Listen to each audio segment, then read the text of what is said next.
চলো আজকে দেখাবো বহরমপুরের টপ 3টে ক্যাফে, যেটা আমার ফেভারিট। নাম্বার 3-এ আছে হচ্ছে ক্যাফে ওমেগা। এটা কিন্তু মেরি ইমাকুলেট স্কুলের পিছনে।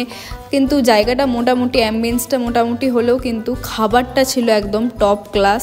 সব থেকে ভালো যদি খাবার খেতে চাও তবে এখানে আসতে পারো। নম্বর 2-এ আছে হচ্ছে চা কালচার। তো এটা কিন্তু বেশ ছোট্টর মধ্যে খুব কিউট একটা ক্যাফে। আর এখানকার স্পেশালিটি হলো এখানে কিন্তু 0 অয়েল সমস্ত স্ন্যাক্সগুলি। আর এখানকার কিন্তু চিকেন আইটেমগুলো আমার ফেভারিট, বিশেষ করে চিকেন নাগেটসগুলো। আর জায়গাটা ছোট্টর মধ্যে খুব কিউট আর বিউটিফুল। ভেজ আইটেমগুলো একদমই রিকমেন্ড করব না, কিন্তু এখানকার চিকেনের আইটেমগুলো জাস্ট দুর্দান্ত। এবার আসছি নাম্বার 1-এ। আশা করি তোমরা সবাই গেস করে ফেলেছিলে। তো আমাদের নাম্বার 1-এ হচ্ছে কেটলি বহরমপুরের।